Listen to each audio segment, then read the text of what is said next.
so nice meeting you. My name is Jong-woo Han. I'm the president of Korean War Legacy Foundation, which has more than 700 interviews of Korean War veterans already, and it's published in the internet, so anybody can see it from anywhere. All these interviews from Korean War veterans, and I have more than 5,000 historical artifacts already in the website. And it is to keep your legacy, the Korean War veterans, and educate our young children about the important historical lessons of the Korean War. And so that it's my great pleasure to meet you, Thank you. and thank you for sharing your memories and experience during the Korean War. It's June 23rd, 2015, and it's Hawaii. So let's start our interview. Would you please introduce yourself, your name, please? Oh, my name is Harrison Lee. I was born in Honolulu, Hawaii, July 1st, 1929. So you born in the year of Great Depression. Yes. How was it? I mean, you were infants, but when you growing up, how was it? Well, at the age of 3, I was taken, my family anyway, whole family, we moved to Hong Kong to live.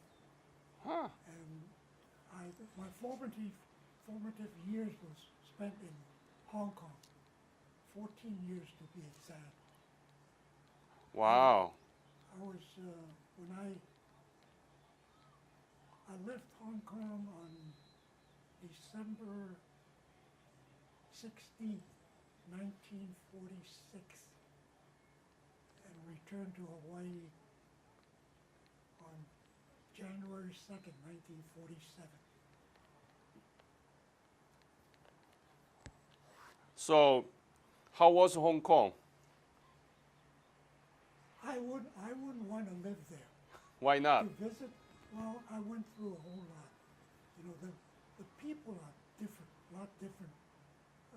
They're a lot different from Japanese, from Japan, from Korea, and from all the countries I've been, like Thailand, Vietnam. I've been to all those countries, and they're all the same. The culture, I don't think I can survive in that kind of culture. What I mean specifically, what kind of culture are you talking about? It's the way they do business. You know, it's everything about Relation, money. money. That's the foremost. Even when I was a child, my dog, I had a little dog. It accidentally ran out of the yard. It ran out of the gate, and I ran out to go after him, and this guy happened to come by, and he scooped the dog up and brought it back to me. And I was very happy, but then he wanted some compensation for it. Oh, they were asking So from. I called my mother, and she came out, and they discussed a little bit, and my mother gave him some money, and he went away. and that's the way it's been all through my years in Hong Kong. Fortunately, I was living in a more affluent district, so I was shielded mostly from that kind of. You should say I was a brat. Haha. Brought up as a brat. You know, I had a maid to take care of me, a maid to take me to school, change my clothes whenever I'm dirty. And that's the way I was brought up, like a spoiled brat. Wow, that was very fortunate, right? And then came the war. But let me ask you a question. So, when did you graduate high school? I did not. You did not. No. Oh. What did you do after you moved to Hawaii? My uncle got me a job as a stock clerk at the Kaneohe Hospital, the state hospital, which is for, well, we call it insane people back then. Because my uncle was one of two male nurses, first two male nurses who were in Hawaii. And he got me that job. And I started work in February of 1947. And February 1948, I quit because there was no future in stock keeping. Just stay in the basement, count what you have, order, nothing. So I was bouncing around, and I decided, I said, well, I'll join the Army. I had some Army friends, friends. And so I joined the Army in March the 15th, 1948. Took my basic training at Schofield Barracks, Hawaii. Could you spell it? Schofield, Schofield, Barracks, Hawaii. Mm-hmm. That's on the other side of the island. And at that time, my parents were still in Hong Kong. So upon my graduation from basic training, the Red Cross received a message from the Red Cross in Hong Kong notifying me that my father had a stroke. Oh. So, which is a blessing in a way, because they pulled me out and took me down to Fort Shafter where they decided how to get me back to Hong Kong as fast as I can. So they decided to assign me to Nanking, China. And from Nanking, I flew down to Hong Kong and saw my father. This was in June. June 19? 48. And when I left there I stayed there 2 weeks till my father's condition was stabilized. And then I went back to Nanking. I was assigned to Nanking, but I had no jobs because they didn't have a job for me. You mean U.S. Army base in Nanjing? Yes, it's called a Military Assistance and Advisory Group. Huh. Military what? Military Assistance and Advisory Group. Oh, China. yeah. China. And I was just doing odd jobs while I was there until What was your job? nothing really. They said, oh, go over there, pick up something from the PX or go to the headquarters and get a document or something, like a gopher. How many U.S. soldiers were there? Do you remember? I don't remember. Was it big? It was a pretty big base, not a huge base. It has its own. We have our own swimming pool. And I remember the barracks. The airfield, they use a different airfield. So, but that's all I remember. It was a pretty small base. And when we wanted to go someplace, we'd go to a lake. I forgot the name of the lake. It's a recreation place for us, we could go. And then the colonists came down, so they had to evacuate us. Mm-hmm. I was, for us, we went to Japan, to Camp Zama, I think, outside of Tokyo. While I was there, I received a call from General MacArthur's headquarters. They wanted to interview me because they found out I was a linguist. I could speak. I was fluent in Chinese, so they took me there. I met a Captain Wong. He brought me into a conference room and he gave me a sheet of paper with Chinese writing on it and asked me if I could read it. And I read the whole thing. And he said, now can you translate it into English? At that time, I wasn't familiar with military terms. When I went to school in Hong Kong, we were just regular school, you know, learn grammar, learn to speak, learn to write. So I didn't know how to translate some of the military terms they had. What is Korea to you? I mean, the Korean War. I don't want to ever see one again. I don't know. You know, in war, I watched one of your films last year that Consul General put on. It's about fighting the North and South, and in the end, there were only 2 people left. And it kind of tells you, war, no one wins. Everybody loses. And I don't, you know, I don't believe in war anymore, but I don't believe in turning the other cheek either. You know, you have to do something to survive.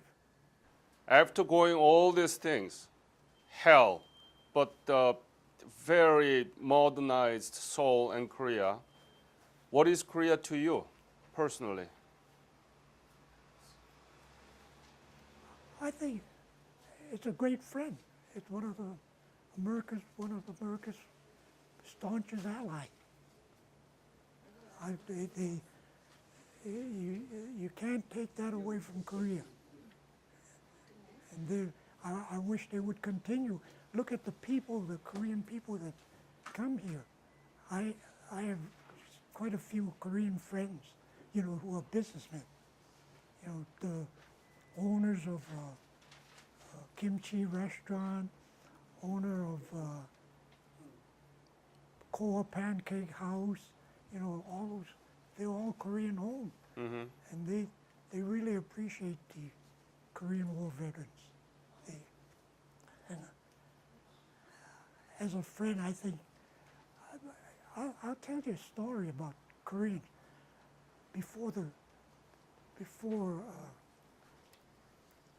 I had a neighbor, he's Korean,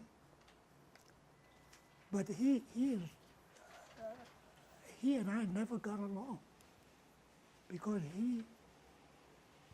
he tends to take advantage of people, and then he also bullies people, try to bully anyway.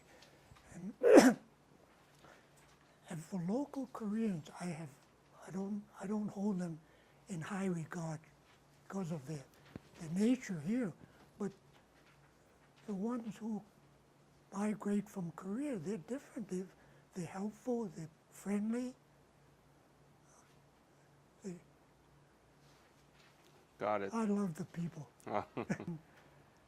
The 82nd Airborne was in Sendai. Sendai. Yes, Sendai. So what was your unit actually? Well, I was in replacement depot. So I told them I wanted to go join the infantry. So they sent me down to Sasebo, Japan, way down south. That's the former Imperial Naval Base. They have a camp out there called Camp Mauer. Camp what? Mauer, M-O-W-E-R, Camp Mauer. Yeah. That was where the 34th Infantry Regiment was. That's part of the 24th Infantry Division. Now the 24th Division was responsible for guarding Kyushu. So the 34th was in Sasebo, The 19th was in Kumamoto, I think. And the 21st was in another, I don't remember the name of the place. But anyway, I was assigned, at first, I was assigned to L Company of the 3rd Battalion. And my job was company clerk. Because one morning the first sergeant asked if anybody could type. I knew something about typewriters then. I said, well, I can. I know how to type. So he says, you're the company clerk. and I was a self-taught typist.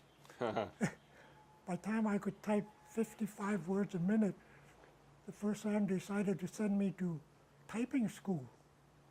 I said, I don't need to go, I can type. He said, you gotta go.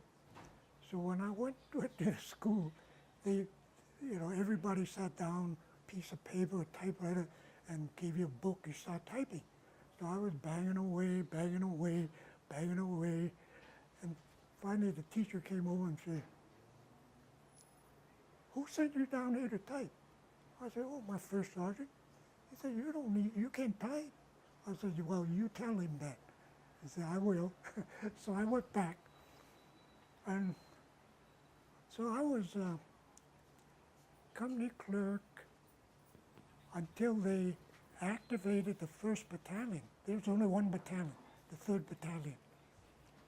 So when the 1st Battalion was activated, they transferred me down. They said I was going to C Company of the 1st Battalion. So that's where I went. And that was in, I think that was early 1949. So the Korean War started, we were alerted, the Korean War started on June the 25th. When they got word that the war started, we were alerted and restricted to base. We couldn't leave town. I think it was the 3rd of July. They put us on I call it a Japanese fishing boat, because there was no bed, no chairs, no table, just tatami mats, just mats. And we were all just dumped on there, and off we sailed to Korea. And when we landed, they immediately put us on a train,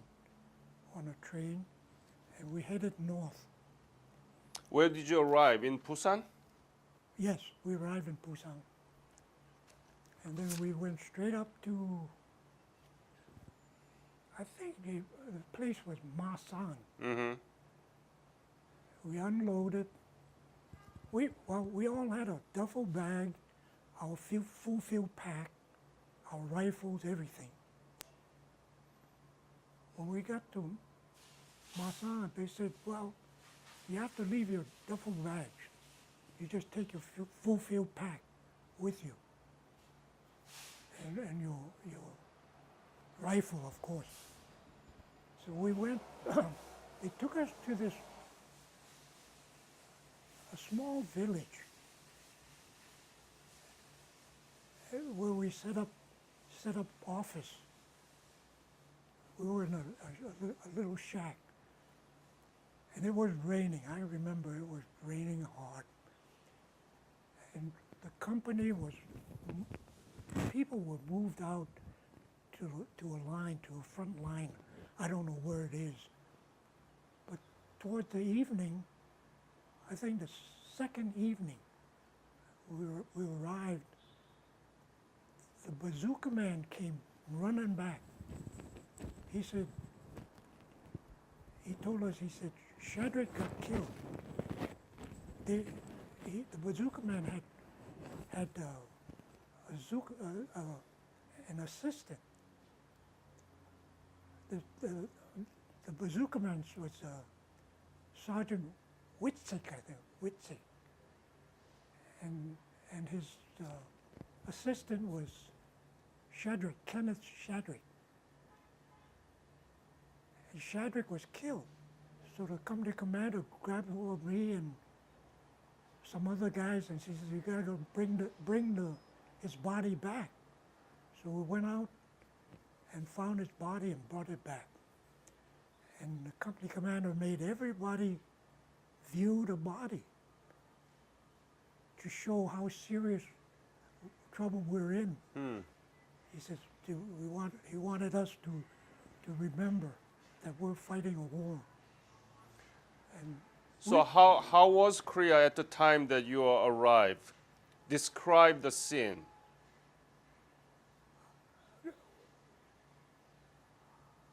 I don't really remember. It's just we see a lot of mountains, a lot of trees, because that was the beginning.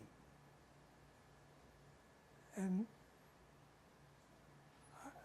the first withdrawal, a couple of days later, we had to withdraw.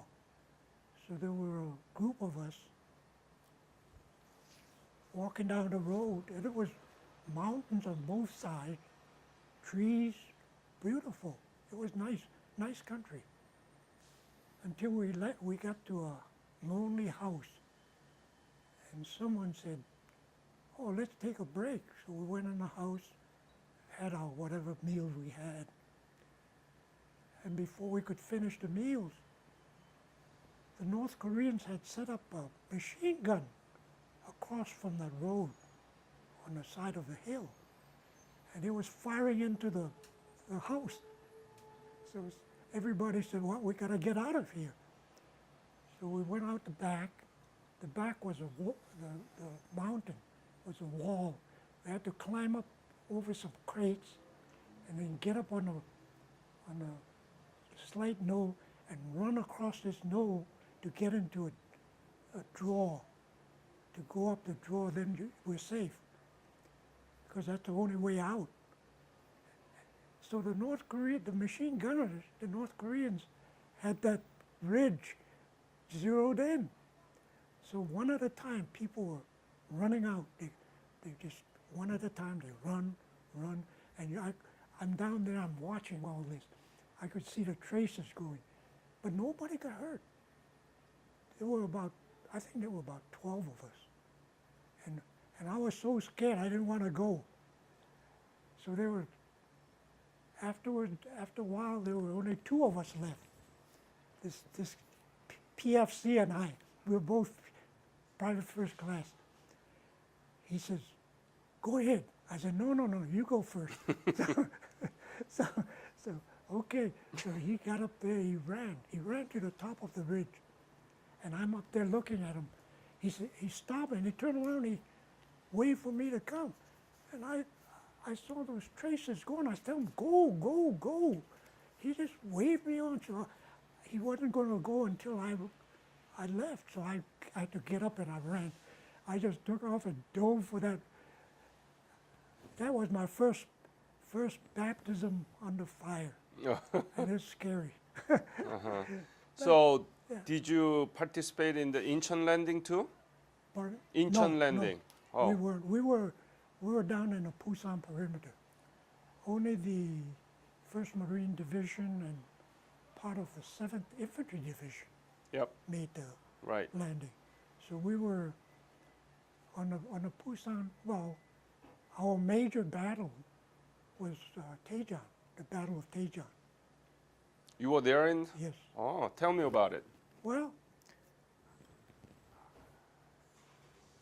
before the attack, the night before the attack, the first sergeant told me to go down, load everything onto the truck, and stay on the road, which I did. There was a sergeant with me, sergeant who was a radio operator. He had this deciphering machine, so he was with me. And we loaded the truck, and it was setting on it's a 2.5-ton truck. And it was setting on the side of the road, ready to go. There were other trucks, other vehicles all along the road. So we slept in the ditch. And on going south, on our left was a rice paddy, was open field. And it was dawn. No, it was a night. In fact, it was in the middle of the night. A tank pulled up. One of these big tanks, we couldn't see. It was nighttime. It pulled up and parked between the sergeant and me and the truck. So we thought it was one of our tanks. So we went back to sleep. The next morning, the tank cranked up. This was dawn. The tank cranked up, headed out towards the rice paddy. He turned the turret around, and he blew up our truck. The sergeant looked at me. He says, "That was not our tank." I said, "Yeah, I know."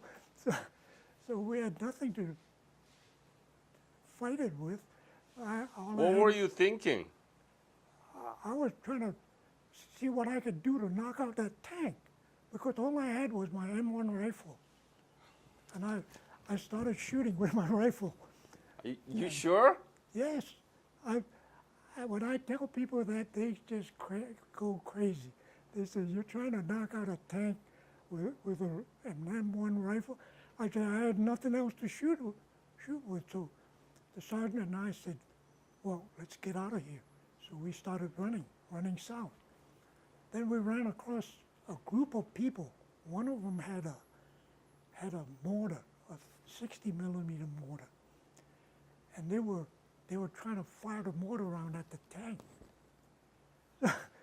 So someone grabbed it, dropped the darn thing in, nothing happened. And we had to turn the mortar upside down to dump the round out again. Then somebody said, "You gotta remove something at the bottom." And so somebody did that, and they dropped it in. The thing went pop and went up, but it never exploded. And they dropped another one in there, and the thing popped up, and everybody watched, and nothing happened. And then somebody said, "You got to remove the firing pin." That we didn't know. We weren't. So you were not really trained. You were really under-equipped. Yeah. Tell me about it. How miserable was it? That's how bad it was. What did you have? I had my M1 rifle and a bayonet. That's all. How about bullets? Did you have enough? Oh yeah, I had a lot of bullets. You got those carpet, and they give you extra bandolier, so I wasn't worried about ammunition, rifle ammunition anyway. So when we found out we couldn't do anything here, we took off. Everybody scattered. So on my way back to regimental headquarters, that's where Where? at Daejeon, in the town of Daejeon. On the way, I ran into my friend. He was. I never told anybody this for a long time. I didn't know at first. A guy named Francis Bazir. He and I were bosom buddies in Japan. Mm-hmm. He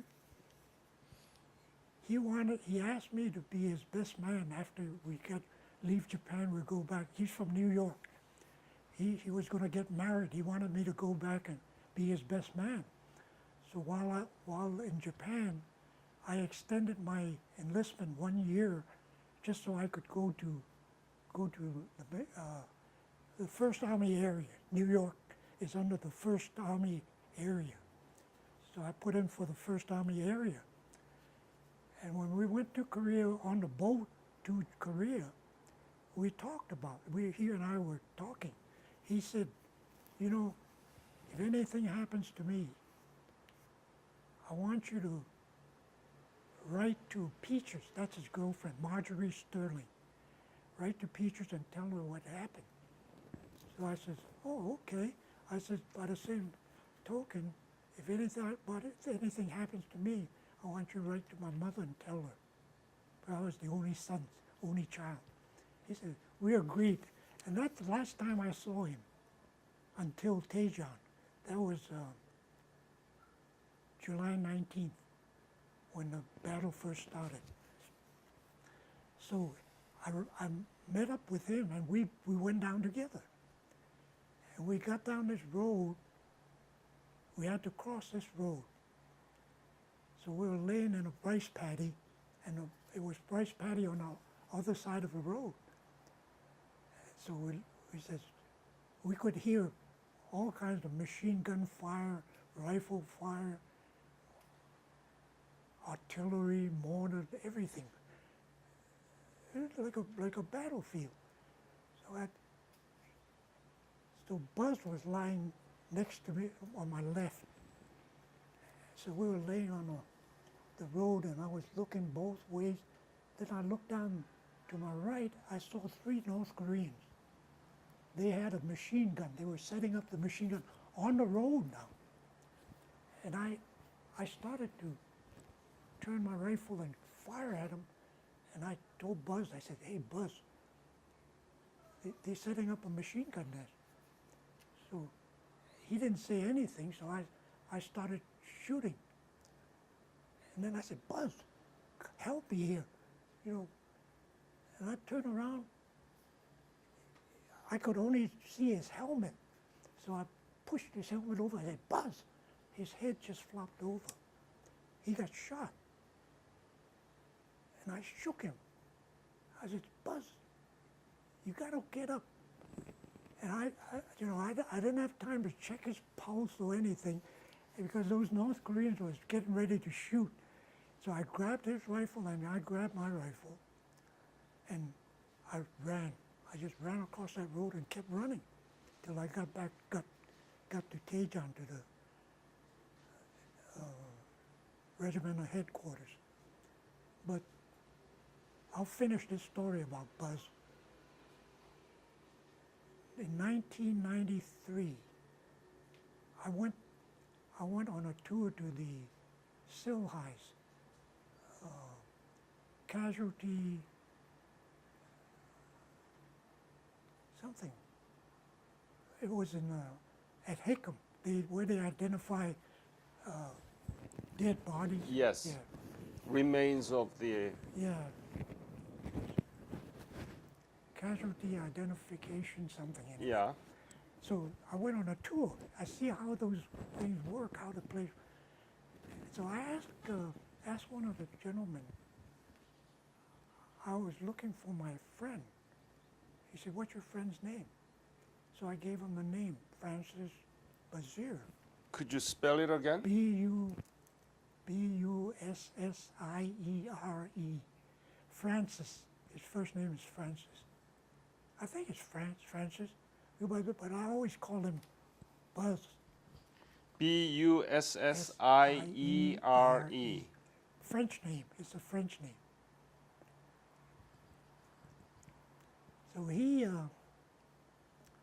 So the gentleman asked me what's his name. I gave him the name and his home state, New York. And he sent, a few days later, he sent me a letter. And the letter said, Buzz was killed. He died as a prisoner of war. Huh. I said, can't be.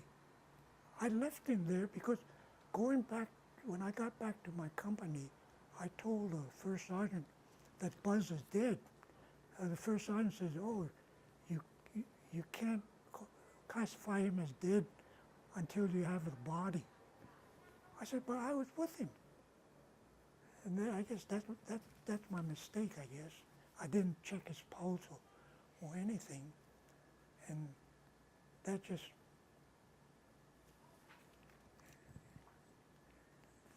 changed my whole life.